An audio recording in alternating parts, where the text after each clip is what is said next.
اسلامی تعلیم کیا ہے؟ احسان کرنے والے کو احسان کر کے بھول جانا چاہیے، اور جس پر احسان کیا جائے اسے زندگی بھر یاد رکھنا چاہیے۔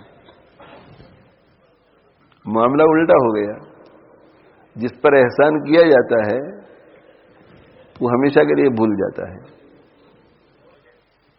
حضرت امام احمد ابن حنبل رحمہ اللہ تعالی وہ یہ فرماتے ہیں کہ جب سے امام شافعی رحمۃ اللہ علیہ کی شاگردی میں آیا اور پھر حضرت امام شافعی رحمۃ اللہ علیہ کا انتقال ہوا، حضرت امام شافعی رحمۃ اللہ علیہ کے انتقال کے بعد کئی سالوں تک امام احمد ابن حنبل رحمۃ اللہ علیہ زندہ رہے، تو حضرت امام احمد فرماتے ہیں کہ ان کے انتقال کے دن سے لے کر آج تک جب وہ یہ گفتگو کر رہے ہیں، 5 نماز جو روزانہ میں پڑھتا ہوں ان میں سے کوئی ایک نماز ایسی نہیں گزری جس کے بعد میں نے امام شافعی کے لیے دعا نہ کی ہو، اس لیے کہ ان کا احسان ہے میرے اوپر، احسان ہے۔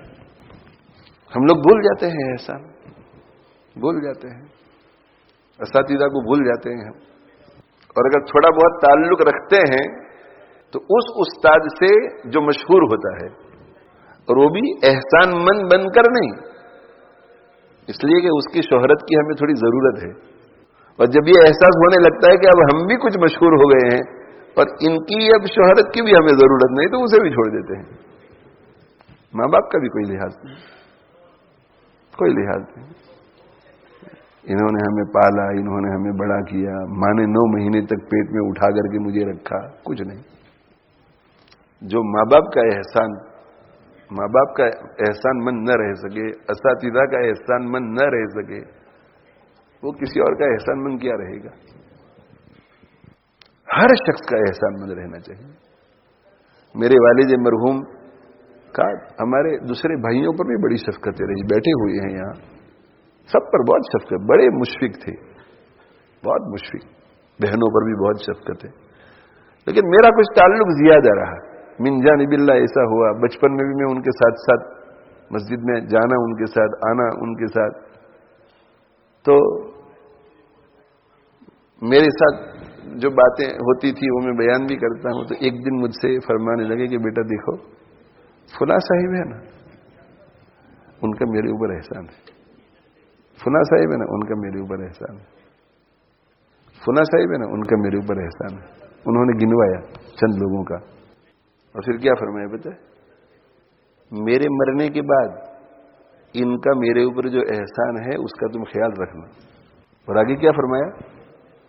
میرے مرنے کے بعد اگر کسی وجہ سے یہ لوگ تم سے ٹیڑھے بھی چلے تو تمہیں میرے اوپر ان کا جو احسان ہے اس کا خیال رکھنا ہے۔ اس لیے بھائی اگر کوئی ہمارے ساتھ احسان کا معاملہ کرے اسے زندگی بھر یاد رکھنا چاہیے، زندگی بھر یاد رکھنا چاہیے۔ ایاز اور محمود کا واقعہ بہت مشہور ہے۔ ایاز تو کسی زمانے میں بہت غریب تھا، تو کسی نے سلطان محمود سے آ کر شکایت کی کہ یہ ایاز جو ہے، ایاز وہ ایسا لگتا ہے کہ شاہی خزانے میں سے کچھ چوری کرتا ہے اور کچھ اپنا سامان جمع کر رہا ہے، محل میں سے کچھ لے جاتا ہے۔ کہا کہ بھئی کیسے پتا چلا تم لوگوں کو؟ حاسد تھے کہ کیسے پتا چلا تم لوگوں کو؟ کہ یہ وقتاً فوقتاً ایک جگہ پر جاتا ہے، وہاں ایک صندوق ہے، اور اس صندوق کو کھول کر ہاتھوں سے ٹٹولتا ہے اور دیکھتا ہے، پھر صندوق کو دوبارہ بند کر کے واپس تالا والا لگا کر کے آ جاتا ہے۔ کھڑکی میں سے ہم نے دیکھا کہ ایاز کو کہو گے، ایاز کو یہاں بلاؤ۔ جی ایاز، شکایت آئی ہے تمہاری؟ تو کہا نہیں ایسی کوئی بات نہیں ہے، اگر شاہی محل میں سے میں کوئی چیز لے جاتا تو پتہ تو چلتا کہ کوئی چیز گم ہے، ہاں مگر بتاؤ تو صحیح کہ کرتے کیا ہو اس جگہ پر۔ تو جب بہت اصرار کیا تو کہا کہ کسی زمانے میں غلام تھا،